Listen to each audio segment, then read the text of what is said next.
આપણી પ્રોડક્ટિવિટી સિરીઝના ચોથા ભાગમાં આપનું સ્વાગત છે. આજે આપણે એક એવી સરળ પણ પાવરફુલ ટેકનિક વિશે વાત કરીશું જે આપણા મગજ પરનો રોજિંદા નાના કામોનો બોજ હળવો કરવામાં મદદ કરશે. ચાલો આ વાતને સમજવા માટે કોઈ ઓફિસના ઉદાહરણથી નહીં પણ એક બહુ જૂની વાર્તાથી શરૂઆત કરીએ, જેમાં એક છુપાયેલો ખજાનો છે. આ જાતક કથાઓમાંથી લેવાયેલી એક વાર્તા છે.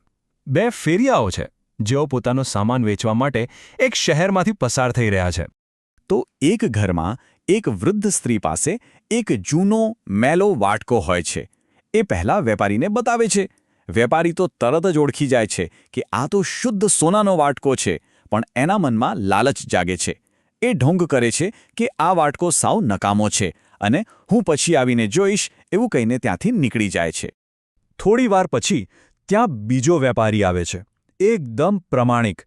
એ પણ વાટકો જોતા જ સમજી જાય છે કે આ તો સોનાનો છે, પણ એ પેલી વૃદ્ધ સ્ત્રીને સાચી વાત જણાવે છે અને પોતાની પાસે જે કંઈ પણ હતું એ બધું આપીને એ વાટકો ખરીદી લે છે.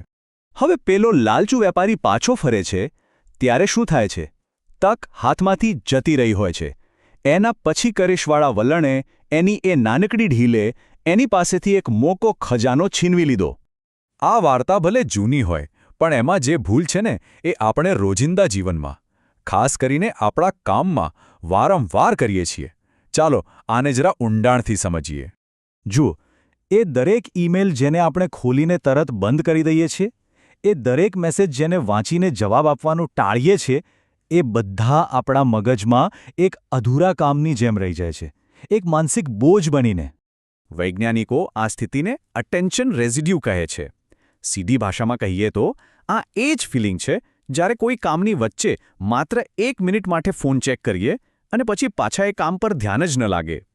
કેટલાક અભ્યાસો તો કહે છે કે એક નાના વિક્ષેપ પછી પણ પાછા પૂરા ફોકસમાં આવતા 20 મિનિટથી વધુ સમય લાગી શકે છે. પણ આંકડાને બાજુ પર રાખીએ. આપણે સૌ જાણીએ છીએ કે આ કેવું લાગે છે. પેલો બસ 1 જ મિનિટનો વિચાર આખા કલાકની પ્રોડક્ટિવિટી બગાડી શકે છે, ખરું ને? તો આ માનસિક બોજ અને સતત ભટકતા ધ્યાનમાંથી બચવાનો ઉપાય શું છે? જવાબ છે એક ખૂબ જ સરળ પણ અસરકારક નિયમ. આ નિયમનો મૂળ મંત્ર એકદમ સ્પષ્ટ અને સીધો છે. જ્યારે પણ કોઈ નવું કામ, કોઈ ઈમેલ કે મેસેજ આવે ત્યારે તેના પર તરત જ નિર્ણય લો કે એનું શું કરવું છે. એને અધવચ્ચે ના છોડો. હવે આનો મતલબ એ બિલકુલ નથી કે બધું જ કામ તરત જ કરી નાખવાનું છે. ના, એનો અર્થ એ છે કે આપણી પાસે 4 સ્પષ્ટ વિકલ્પો છે, જેમાંથી કોઈ એકને તરત પસંદ કરવાનું છે. બસ આટલું જ કરવાનું છે. કોઈ પણ નવું કામ આવે ત્યારે આ 4માંથી એક નિર્ણય લેવાનો. જો કામનું ન હોય તો ડિલીટ કરો. જો બીજા કોઈનું હોય તો ડેલિગેટ એટલે કે એને સોંપી દો. જો 2-3 મિનિટમાં પતી જાય એવું હોય તો તરત જ ડૂ એટલે કે કરી નાખો. અને જો મહત્વનું અને મોટું કામ હોય તો તેને કરવા માટે એક ડેટ નક્કી કરી લો. અને એક વાત ખાસ યાદ રાખવા જેવી છે. આ કોઈ મેનેજરને ખુશ કરવા કે વધુ કામ કરવા માટે નથી. આ આપણા પોતાના માટે છે. આપણી માનસિક શાંતિ માટે છે.